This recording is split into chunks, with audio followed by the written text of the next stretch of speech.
Bueno, muchas gracias por permitirme estar con ustedes esta mañana. Vamos a hablar entonces un poco sobre la evaluación psiquiátrica de aquellos pacientes que llegan a consultar generalmente por trastornos del sueño, y al final pues vamos a hablar un poquito sobre el uso racional de los psicofármacos que se utilizan en esta área. Bueno, pues se ha encontrado que el insomnio es de las patologías pues que se encuentran más frecuentes. Se menciona que en 2/3 de los pacientes que han llegado a consultar a centros de atención para trastornos del sueño, muchos de estos van a verse acompañados de trastornos psiquiátricos, y muchos de estos pues a la cabeza, o lo más frecuente que encontramos, son trastornos afectivos. Se menciona pues que más de la mitad de estos pacientes los van a llegar a presentar. Entonces todo esto va a generar que en los pacientes se llegue a tener una mala calidad de vida por tanto los trastornos del sueño, y se les suman pues los trastornos psiquiátricos. En esta tabla pues vamos a encontrar que la clasificación de los trastornos del sueño, en la última clasificación que se hizo, pues se encuentran ya 88 patologías asociadas al sueño. Sin embargo, la que más vamos a encontrar dentro de los criterios diagnósticos para patología psiquiátrica, pues vamos a ver trastornos asociados más que todo con el insomnio, que es quizás de los que yo voy a mencionar más en esta presentación. La evaluación que se va a hacer con estos pacientes, el abordaje que hacemos nosotros básicamente es hacer, pues como ya vemos, una historia completa. Vamos a encontrarnos que con estos pacientes es importante hacer pues un abordaje muchas veces no solo con el paciente, sino que con un acompañante. Generalmente vamos a esperar que nos dé su aporte la pareja con la que duerme, y nos puede decir cómo está durmiendo, si se despierta, si se da cuenta de la calidad de sueño que tiene. Como vimos en la presentación anterior, ¿verdad? Esos trastornos del sueño, pues muchas veces es la pareja la que termina a veces sufriendo más que el mismo paciente por las manifestaciones que presentan. Entonces vamos a preguntar al familiar, vamos a buscar otros trastornos o los acompañantes del insomnio, por ejemplo, si hay fatiga, adinamia, cómo está afectado el humor, si hay irritabilidad, que es de los que más encontramos, si hay excesiva somnolencia de día, y bueno, de estos sí vamos a encontrar también dolor acompañando a estos síntomas. Encontramos quizás de los casos que más vemos nosotros, quizás sería como la fibromialgia, como uno de las patologías que también involucra a psiquiatría, y en estos lo que vamos a encontrar es, en la mayor parte de las ocasiones, que tienen una mala calidad de sueño. De hecho, es pues uno de los criterios diagnósticos que acompañan la fibromialgia, y vamos a ver más adelante incluso que a veces el tratamiento para estos pacientes es más que todo antidepresivos. Entonces vemos que va acompañado también los trastornos afectivos en estos casos. Entonces el dolor crónico es de los acompañantes que más vamos a ver alterados en estos trastornos, y pues que más que todo problemas ansiosos y depresivos. Las condiciones médicas, por ejemplo, indagar síntomas de hipertiroidismo, ya que encontramos también que muchos de estos parecieran síntomas ansiosos, pero son más propios de estas patologías. El uso de sustancias, también al paciente tenemos que preguntarle desde que si toma café, si toma alcohol, si fuma, o utiliza otras drogas, ya que de igual manera van a afectar el sueño. Estos pues siempre de un examen físico completo y las medidas adicionales, y vamos a buscar pues otros trastornos médicos que le puedan acompañar. Entonces, ustedes pues según el examen y la historia clínica pues van a indicar sus exámenes respectivos. En la historia psiquiátrico-psicológico, estos pacientes cuando llegan a presentar un trastorno del sueño, muchas veces ya han tenido previamente algún trastornos mentales, o también podemos indagar la historia familiar si estas se encuentran presentes, tanto de sueño como trastornos afectivos u otros trastornos psiquiátricos. Los conflictos interpersonales, creo que en algún momento todos hemos pasado por eso, que un problema en el trabajo, en la familia, ya vamos a la cama y seguimos pensando en que no resolvimos esto, que nos peleamos con aquel. Entonces todo esto van a afectar también la calidad de sueño y por ende también no nos va a permitir poder conciliar el sueño bien. Entonces en la historia del sueño también se debe indagar pues todos los factores desencadenantes, ¿no? La información de la pareja, como mencioné anteriormente, los factores, lo que ya los médicos anteriormente han mencionado, ¿no? Tratar de hacer un diagnóstico diferencial de lo que encontramos. Y a la par de la búsqueda de un trastorno psiquiátrico, pues tiene que ir toda la historia completa del trastorno del sueño. Quizás entrando un poco más en lo que encontramos como más frecuente, quizás aquí en esta gráfica enmarco los criterios o los trastornos donde uno de los criterios que encontramos para diagnosticarlos es los trastornos del sueño.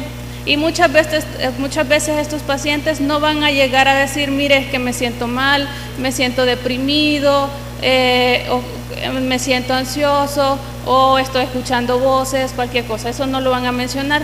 El consulta en la mayoría de estos pacientes va a ser no puedo dormir. Ya haciendo la historia del paciente se van encontrando muchos desencadenantes o situaciones pues que lo van a llevar a que el paciente pues no logre conciliar el sueño bien. Entonces es necesario que la parte psiquiátrica sea indagada en el paciente para poder hacer un abordaje adecuado. Dentro de los trastornos que más frecuentemente encontramos, o quizás en la consulta psiquiátrica es el más frecuente, es el trastorno depresivo. Entre los criterios para diagnóstico de esto, pues vamos a encontrar los trastornos del sueño, pero básicamente lo que encontramos es un humor depresivo, anedonia, adinamia, disminución de la vitalidad. Todos estos van a ir acompañados de esto y vamos a ver que hasta el 90% de estos pacientes van a tener a predominio del insomnio. Entonces va a haber una dificultad para conciliar el sueño, dificultad para permanecer dormido, falta de calidad de sueño, pesadillas y somnolencia diurna. Que vamos a ver los que hasta un 30% en alguna literatura lo menciona que vamos a presentar somnolencia. El insomnio parece tener pues ya un impacto en la respuesta del tratamiento. Antes se había pensado que el insomnio simplemente era un acompañante o un síntoma de la depresión. Sin embargo, pues ahora se hace como un diagnóstico diferencial o una patología pues ya aparte. Sin embargo, vemos que el insomnio va a tener un impacto muy importante a la hora de tratar los trastornos depresivos. Se ha dicho, o en algunas literaturas que mencionan que hasta el 20-44% de estos pacientes las dificultades de dormir no se van a mejorar tan fácil y simplemente con introducir ya el tratamiento un antidepresivo. Hay un insomnio residual que también parece estar asociado a muchos de estos pacientes a recaídas o una disminución de la concentración, somnolencia o por así decirlo, una cronificación de los síntomas. Entonces, por eso es que vemos que muchas veces a estos pacientes se les trata no solo el trastorno depresivo, sino que también los trastornos del sueño. Entonces, vemos que aquí encontramos una situación, ¿quién afecta a quién, no? Los riesgos de que una persona se deprima cuando ya no puede dormir son bastante altos. Se dice que aproximadamente 10 veces, una persona tiene 10 veces más probabilidades de tener un trastorno depresivo cuando no puede dormir que aquellas personas que sí lo logran. Otra cosa que encontré pues muy interesante es aquellas personas que han tenido en algún momento ideación suicida o incluso lo han llegado a consumar, y cuál es la relación con el sueño. Pues en este artículo encontramos que hasta el 25% de las personas que en algún momento han llegado a tener ideación suicidas, esto aparte hablamos de los jóvenes, han llegado a presentar síntomas ansiosos, por lo menos lo mencionaban 1 o 2 semanas antes de que se comenzaran a presentar estos pensamientos suicidas. Y es de los que llegaron en algún momento a tener un intento suicida, mencionan hasta un 85% de adolescentes que sea esta o no una razón para llegar a tener un intento suicida, pues se debe de considerar porque han sido bastante altos. Y de estos, los que sí se llegaron a suicidar, haciendo una investigación, pues ya se vio que hasta un 30% de estos pacientes en un estudio estadounidense que fallecieron, el 30% habían tenido ya problemas de sueño, en este caso insomnio, antes del suicidio. Con los adultos, pues vamos a encontrar que igual que con ideación suicida, un 32% de aquellos que habían llegado a tener criterios para un trastorno cumplían criterios para insomnio, de estos también habían tenido ideación suicida en un 32%. Y aproximadamente un 46% de los adultos que intentaron suicidarse reportaron un insomnio global, y otro 92% dificultades para poder conciliar el sueño o un insomnio terminal. Y de estos, los que sí llegaron a suicidarse, encontraron un 28-37% de suicidios en un estudio japonés. Encontraron como un desencadenante o la razón por la que llegaron al final a suicidarse fue por un insomnio crónico. Entonces es importante que al paciente que nos llega a decir, mire doctora, tengo tanto tiempo de no dormir, ya no logro descansar, me siento desesperada, no sé qué hacer, ya hice tal cosa y no logro dormir, es importante también indagar estos síntomas. ¿Ha pensado en morirse? ¿Si ha hecho algo para agredirse o dañarse? Porque sí lo he encontrado, incluso ahora que estamos en la clínica de sueño, sí hemos encontrado bastantes pacientes que aun cuando no hay síntomas depresivos, sí presentan en algún momento ideación suicida. En cuanto a los trastornos de ansiedad generalizada, que es como otro de los diagnósticos más frecuentes en la consulta y que también se ve muy frecuente en los trastornos del sueño, encontramos que hasta el 23,9% de los pacientes refieren insomnio y un 27,6% presentan excesiva somnolencia. ¿Qué vamos a encontrar en estos pacientes de ansiedad? Pues básicamente pues una ansiedad bastante alta, aprensión, que el paciente pues no logra controlar o manipular por sí mismo, y que se van a presentar síntomas vegetativos como temblor, taquicardia, sudoración. Y pues que vamos a ver en estos pacientes como criterios también diagnósticos la dificultad para conciliar el sueño, permanecer dormidos, se evidencia mayor latencia del inicio del sueño y mayor cantidad de excitaciones y mayor tiempo de vigilia. Especialmente en la noche pueden presentar ataques de pánico Y por las características que presentan, estos pacientes ya van a tener mayor ansiedad anticipatoria, no van a querer ir a dormirse, en la noche pues se van a angustiar más porque no van a querer presentar estos síntomas. Entonces eso va a cronificar y va a incluso presentar ya síntomas diurnos. Por otro lado, también hay datos que indican que el insomnio, aquellos pacientes que únicamente tienen el trastorno del sueño, en algún momento pueden llegar a presentar trastornos ansiosos posteriormente. Esto pues por lo mismo de los síntomas que le acompañan. Con el trastorno bipolar quizás tenemos una peculiaridad, y es que en esto los trastornos bipolares lo que encontramos es una menor necesidad de dormir, por lo menos en la fase maníaca.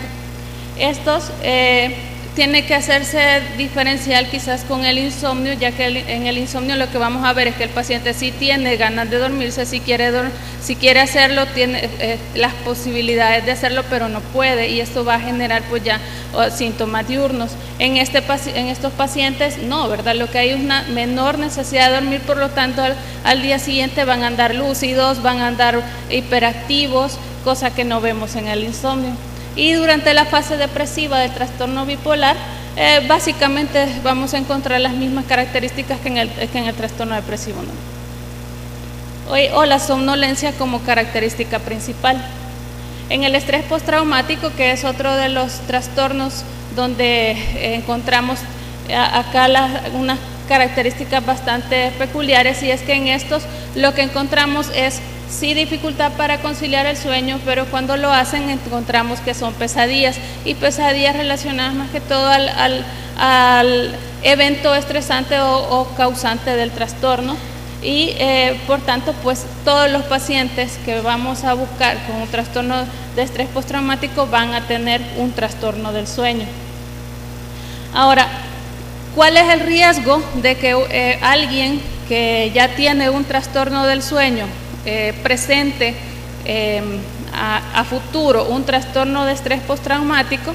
Pues según la literatura se observa que estos pacientes que tienen una mala calidad de sueño favorecen que de llegarse a presentar un evento estresante de esta magnitud que lo lleve a tener un estrés postraumático, mayores probabilidades de cronificación o de que sí persistan los síntomas, ya que se ve que hay como a nivel cerebral pues una amplificación emocional una amplificación de las emociones negativas.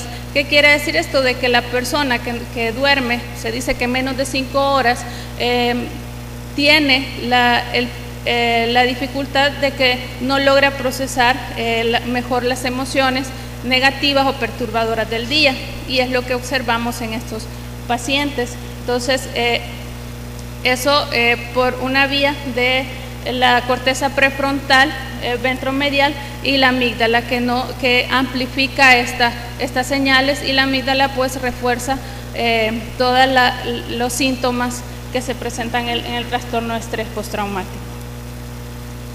En la esquizofrenia quizás no va a ser uno de los criterios diagnósticos, sin embargo, a diferencia de esto, pues lo que observamos es que la dificultad para poder dormir lo vamos a encontrar en los pacientes que sufren alguna descompensación, y se ha informado además que en estos pacientes hay como se afecta el ciclo circadiano, de manera que lo que observamos es que están despiertos durante toda la noche, y a muchos de estos logran dormir un poco durante el día. Los riesgos, se ha observado también de que las alteraciones graves del sueño ocurren antes de una descompensación. Si un paciente que ya tiene un diagnóstico de trastorno, una esquizofrenia, y empieza con trastornos del sueño, es más probable que llegue a tener una descompensación. Y con respecto al alcoholismo, vemos que el sueño en estos pacientes también se va a ver alterado, y lo que encontramos con mayor frecuencia es el insomnio, y se estima que un 36 o 72% de estos es como el porcentaje que lo vamos a tener, ya sea de, todos los trastornos de dependencia del alcohol. Se ha informado que el alcohol pues va a acelerar el inicio del sueño, pero vamos a ver que suprime el sueño REM y aumenta relativamente la cantidad de sueño no REM. Las alteraciones de sueño pueden persistir durante varios años, incluso aunque ya deje de tomar, pero si ya tiene un trastorno del sueño, pues va a ser más persistente ese trastorno. No va a ser así que hoy dejo de tomar y mañana ya puedo dormir bien. Y esto también tenemos esta dualidad de que si de repente podemos pensar, como no duermo, y acá dice que acelera el inicio del sueño, pues tomando voy a poder dormir. Se ha visto que estos pacientes tienen un riesgo mucho más alto, aquellas personas que ya tienen un trastorno del sueño tienen un riesgo mucho más alto de poder convertirse pues ya en alcohólicos, ya dependientes, ¿no? del alcohol. Entonces tenemos que tener bastante cuidado en estos pacientes porque podemos estar ya ante un problema mucho más serio en estos casos. Ahora, tenemos una dificultad con el tratamiento, ¿no? Que esos pacientes, ¿qué es lo que vamos a hacer con ellos ya para poderlos manejar? En esa tabla lo que les traía es pues que los medicamentos también traen como consecuencias sobre la calidad de sueño, sobre la arquitectura de este. Si vemos, los antidepresivos nos van a ayudar muchísimo para tratar al paciente, pero lo que vamos a encontrar en ellos es que muchos de estos, en este caso los IRS, llámese sertralina, fluoxetina, citalopram, va a haber una supresión del sueño REM y un incremento de la latencia de este. Si recordamos, el sueño REM pues nos va a ayudar muchísimo a la homeostasis, nos va a servir para que nosotros mantengamos nuestra memoria. Recuerden que el sueño REM va a actuar mucho sobre este, entonces vamos a tener problemas también, y de por sí los pacientes depresivos ya hay menor concentración, ya hay subjetivamente pues piensan que también hay ya alteraciones de la memoria. Y otros medicamentos, por ejemplo, trazodone, que es un antagonista de serotonina, va a haber un decremento de la latencia de sueño, o sea que se van a ir a dormir más rápido, pero hay un incremento de las ondas lentas. La mirtazapina, que es un antagonista de serotonina y que también actúa sobre receptores de histamina, va a haber un decremento de la latencia del sueño, igual un incremento de las ondas lentas. En los tricíclicos vamos a encontrar un decremento de la latencia del sueño, pero también, igual que con los IRS, vamos a encontrar una supresión del sueño REM y un incremento de la latencia de REM. En la práctica clínica también utilizamos en algunos pacientes medicamentos antipsicóticos para mejorar la calidad de sueño. Quizás son más frecuentes los antipsicóticos atípicos, pero vamos a ver que tenemos que también estos van a tener algunas consecuencias sobre la calidad de sueño que tenemos. Por ejemplo, básicamente hacen el mismo efecto los antipsicóticos atípicos y típicos, que va a haber un incremento en el sueño total. Sin embargo, va a haber un incremento, una disminución del sueño profundo, y vamos a observar que va a haber el tiempo de vigilia mayor. Entonces, creo que con estos pacientes, a la hora de indicarlos, es necesario que veamos en sí todas las características de este paciente para poder hacer una buena indicación y no alterar más su calidad o su estructura de sueño.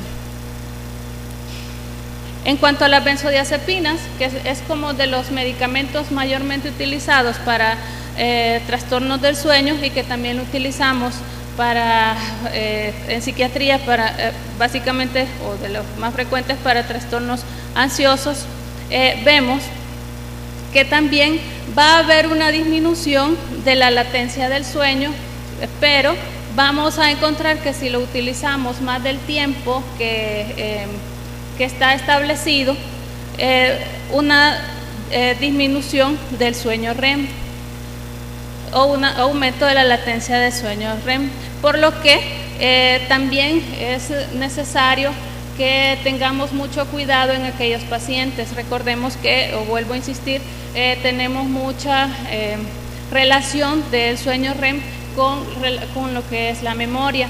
Entonces, por eso es que a muchos pacientes de repente nos llegan a decir en la consulta que se le están olvidando las cosas, que ya no hay, que tienen algunos problemas para retener información, y pues algunos estudios ya lo mencionan, que hay alteración o deterioros cognitivos en esos pacientes que utilizan de manera crónica las benzodiazepinas.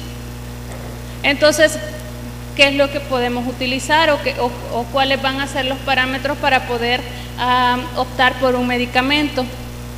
Algunas características de los hipnóticos ideales mencionan que tiene que inducir rápidamente el sueño o de forma segura, que tiene que preservar la arquitectura del sueño, que debe mantener, que idealmente pues tiene que dormir la persona, según la edad pues ya lo que mencionan 7 u 8 horas, que no induce efectos residuales en la mañana, o sea que no se amanezca con somnolencia, cansado, fatigado, que no nos vaya a producir dependencia.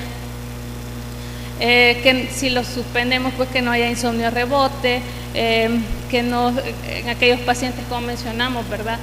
Por ideación suicida, que no se nos le vaya a ocurrir que es tomárselas todas con una ideación, con intento suicida, idealmente pues que tengan bajo costo. Sin embargo, esto es lo que encontramos en la realidad.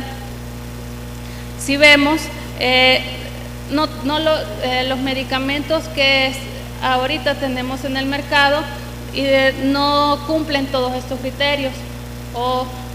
Entonces, ¿qué es lo que toca hacer? Pues regreso a lo que habíamos hablado anteriormente, una buena historia clínica, abordar pues de manera integral al paciente, si tiene un problema médico pues tratarlo, si hay un problema psiquiátrico o si es solo de sueño pues también hacernos echar mano de los tratamientos no farmacológicos, de manera pues que si vamos a utilizar estos medicamentos sean por corto tiempo, porque no tenemos a la fecha un medicamento que nos permita o nos permita cumplir todos estos ideales, ¿no?